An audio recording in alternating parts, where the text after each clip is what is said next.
अस्सलाम वालेकुम। आप सब कैसे हैं? उम्मीद है सब ठीक होंगे, खुश होंगे। अल्हम्दुलिल्लाह मैं भी बिल्कुल ठीक हूँ। तो आज का ये छोटा-सा व्लॉग जो है वो डेली रूटीन पे मुश्तमिल है। तो यहाँ पर रमज़ानुल मुबारक की तैयारी और रमज़ानुल मुबारक में हम कितना बिज़ी हो जाते हैं ना, यानी कि दिन में इतनी ज़्यादा बरकत होती है, लेकिन हमारा दिल कर रहा होता है कि हम ज़्यादा से ज़्यादा ना इबादत कर सकें और कुरान पाक पढ़ सकें, बस अस्तगफिरुल्लाह पढ़ सकें, अल्लाह ताला को राज़ी कर सकें।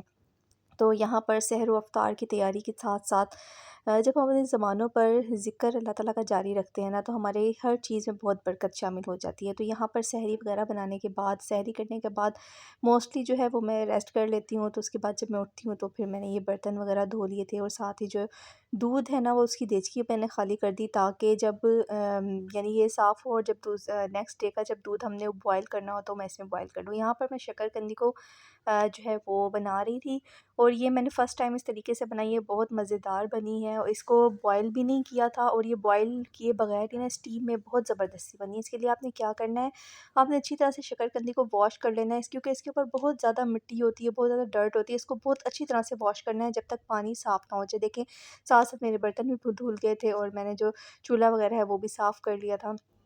तो यहाँ पर मैं शकरकंदी को बना रही थी, तो मैंने इसके ना छोटे-छोटे टुकड़े काट लिए थे। आपने देखा है किस तरह से यानी थोड़ी थिक थिक से ना इसके मैंने टुकड़े काट लिए थे और जो कढ़ाई है उसको मैंने हल्का-सा ग्रीस कर लिया था ऑयल के साथ। तो ये बग़ैर पानी के और बग़ैर जो है ना बॉयल हुए इतने मज़ेदार स्टीम में बन गई थी और मुझे यकीन ही नहीं आया था कि मुझे लगता था कि ये बहुत मुश्किल है शकरकंदी बनाना। मैंने फ़र्स्ट टाइम इस तरह से बनाई है। तो यहाँ पर देखें, इसको मैंने सारी इस शकरकंदी को ना हमने हल्का-सा गीला करके फिर इसमें ऐड करना है, ठीक है? यानी बिल्कुल खुश्क नहीं रखना, इसको पहले हमने गीला करना है, उसके बाद फिर ऐसे हमने इसमें डाल के और इसको हमने ढक देना है और ये स्टीम में ही इतने मज़ेदार सी कुक हो जाएगी। और साथ-साथ जो है ये अफ्तारी की तैयारी, आटा वगैरह गूँथना, जब हम किचन में जाते हैं तो हमारे जो काम है ना, हम लोग क्या करते हैं कि हम तमाम जो लेडीज़ होती हैं ना, एक काम करने जाती हैं तो 4 काम और हमारा इंतज़ार कर रहे होते हैं किचन में। तो बस यही था, तो यहाँ पर मुझे रोटियों के दस्तरख़्वान नज़र आए, तो मैंने कहा कि क्यों ना जल्दी से इनको वॉश कर लिया जाए और मैंने इसको गर्म पानी में भिगो के सर्फ़ वग़ैरह डाल के भिगो के रख दिया ताकि मैं जल्दी से इसको वॉश कर लूँ, क्योंकि अब तो धूप भी इतनी अच्छी निकल रही होती है, फटाफट जो है वो कपड़े ड्राई हो जाते हैं। और बस यहाँ पर मैंने जो जल्दी से आटा भी गूँध लिया था और यहाँ पर जो है ये मैं ना आलू के समोसे बना रही थी, तो उसका मटेरियल रेडी कर रही थी। आलूओं को बस हमने बॉयल करने के बाद इसके मोटे-मोटे टुकड़े काट लेते हैं। इसको बिल्कुल मैश नहीं करना, बिल्कुल मैश हुए हुए अच्छे नहीं लगते। तो फिर मैंने एक फ्राई पैन में थोड़ा-सा ऑयल लेकर उसमें प्याज़ हल्के से नरम कर लिए, उसमें जो भी मसाले वगैरह है ना वो ऐड कर लिए, जैसे नमक, लाल मिर्च, दड़ा मिर्च, ज़ीरा और जो भी आप ऐड करना चाहें वो कर लें। और उसके बाद इसमें जो हमने ये आलू हमने कट करके रखे थे ना, वो इसमें ऐड कर लें और साथ ही ऊपर धनिया पुदीना वगैरह ऐड कर लें, हरी मिर्च डाल लें। तो ये मज़ेदार सा इसका जो फिलिंग है ना वो रेडी हो जाएगी और साथ ही जो है वो समोसों का मटीरियल बना के आपने इसमें फ़िल कर लेना है। इस तरह से घर में मज़ेदार सी रेसिपीज़ हम ज़्यादातर रमज़ानुल मुबारक में ही ट्राई कर रहे होते हैं, क्योंकि नॉर्मली तो इतनी ज़्यादा फ्राई चीज़ें खाई नहीं जाती, लेकिन बस वैसे रमज़ानुल मुबारक में भी कोई ये ज़रूरी नहीं है कि इतनी फ्राई चीज़ें खाई जाए, लेकिन बस जो एक शुरू से एक चलता आ रहा है और ज़ाहिर है फिर वैसे ही घर वालों को भी वही आदत हुई हुई होती है, तो बस फ्राई आइटम लाज़मी होती है।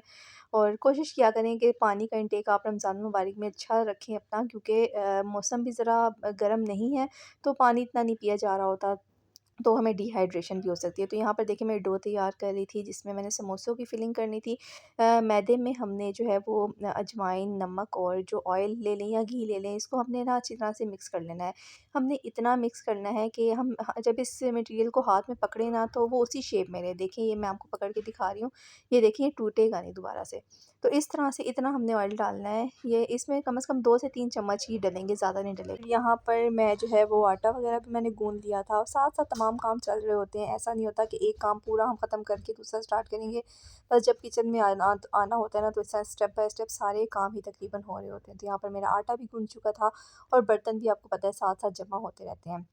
तो साथ ही मैंने जो है पकोड़ों के लिए आलू के जो है ये भी काट लिए थे, आलू की कतलियाँ काट ली थी पकौड़ों के लिए, और साथ जो है वो मैंने सर्फ़ वगैरह डाल के अपने दस्तरख़ानों को भी धो लिया था। और ये देखें शक्करकंदी मैं आपको दिखाती हूँ ये किस तरह से ना स्टीम में ही इतनी अच्छी बन जाएगी। इसमें भी हल्की सी कसर थी तो इसको मैंने दोबारा से ढक दिया था। मैंने जो इसकी रेसिपी नेट से देखी थी ना, तो वो बता रहे थे कि 10 से 15 मिनट में ये गल जाएगी, लेकिन मेरी जो ये है ना, ये कम से कम आधा घंटा लगा था और ये बहुत अच्छी गल गई थी। इसको आप इमली की चटनी और चाट मसाले वगैरह के साथ खाएँ, एंजॉय करें, और ये बहुत मज़ेदार सी रेसिपी बन जाती है बग़ैर ऑयल के और बग़ैर बॉयल हुए, और ये स्टीम में इतनी अच्छी बन जाती है, इसका टेस्ट भी बहुत मज़ेदार होता है। और जब इसके ऊपर इमली की चटनी और चाट मसाला वगैरह डाल के खाएँगे ना, तो ये बहुत मज़ेदार यम्मी सी लगेगी।